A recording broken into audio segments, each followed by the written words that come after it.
Genetic engineering comes up a lot in the news. We often hear of scientists altering the DNA sequences of organisms in order to achieve a desired function. This may include the production of new proteins, the expression of certain traits, or the emergence of new functions. For instance, in animals, genetic engineers may alter a muscle development gene to increase muscle growth, thus giving us animals with more meat, which could help alleviate world hunger. But exactly how ethical is this? We're changing the very code that postulates everything the body does, and those of other animals too. How do the individuals affected by this feel? Could genetic engineering be used for more sinister intentions?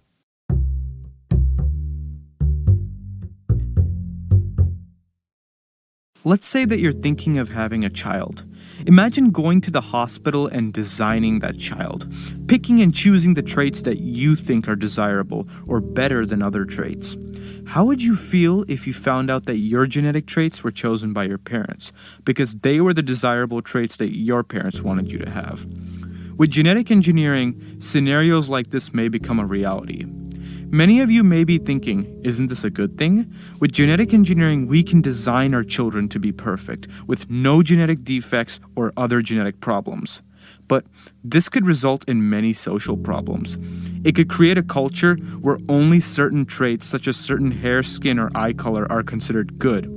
People who've decided against genetic engineering could face discrimination or bullying because they don't have those desired good traits. Ethical problems arise because somebody is determining how you look based on their own personal opinions. It causes many problems as certain people are setting beauty standards for society as a whole. Animals are often a hot topic when it comes to genetic engineering.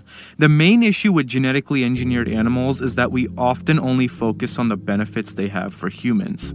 This usually entails more profit from faster growth and development of the animal, more muscle growth, and production of more offspring.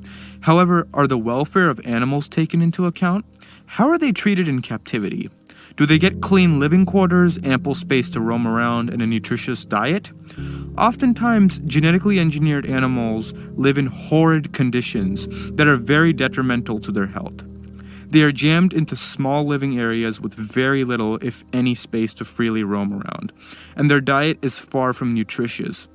As if their living conditions are not bad enough, messing around with the genome of animals can lead to unintended side effects, such as increased susceptibility to stress, lameness, and genetic abnormalities, all of which can cause pain to the individual, as well as the mother of that individual.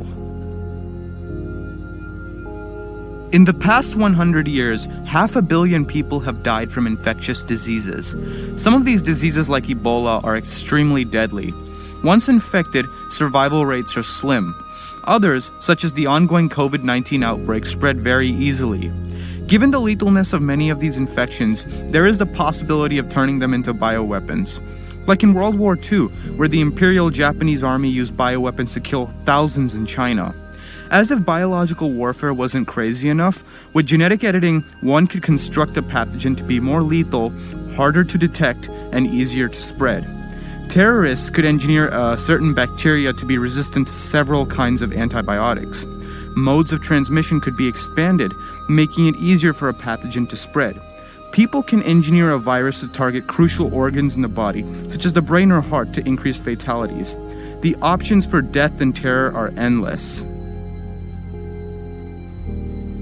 As genetic engineering becomes more common, people may develop a superiority mindset that humans are entitled to control the evolution of organisms.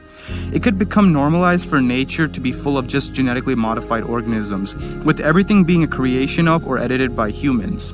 We may come to view ourselves as the advancers of all life on Earth, thus leading to the notion that humans control and problem solve the biosphere. This way of thinking contradicts directly with the views of environmentalists and animal conservationists who want to help wild animals survive in their natural habitats. However, the superiority mindset of humans leads them to want to genetically edit these animals so that they may improve their lives. This means that we are getting in the way of nature and natural selection, which has been happening for billions of years. Despite the fact that people think they are helping, too much meddling in the natural environment may do more harm than good.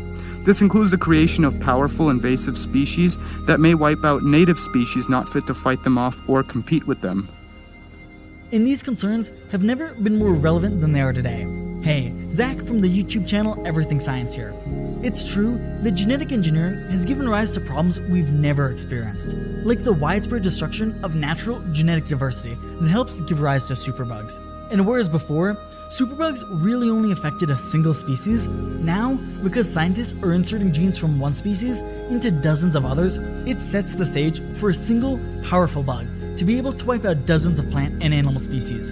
Even more than that, genetic engineering can create selective pressures to create stronger pathogens, create new, deadly allergens, and could end up threatening the food supplies of billions of people around the globe. To learn more about the harms genetic engineering poses to the food we depend upon, be sure to check out my video after this one. Back to you, ScienceVerse. Zach is right. At the end of the day, genetic engineering does have a lot of negative aspects to it. However, if done the right way, it could have a lot of benefits. Genetically modified bacteria can be used to produce proteins such as insulin or human growth hormone, which can then be given to people suffering from diabetes and dwarfism respectively. Genetically modified crops that are resistant to pests can be planted in order to increase yield and end food shortages. We can change the nucleotide sequence of certain genes in order to stop the harmful effects of a certain disease. As long as we carefully regulate everything, ensure all people and animals are being treated right, and address specific ethical concerns, genetic engineering will help save lives and many world problems and relieve the pain of those suffering debilitating illnesses.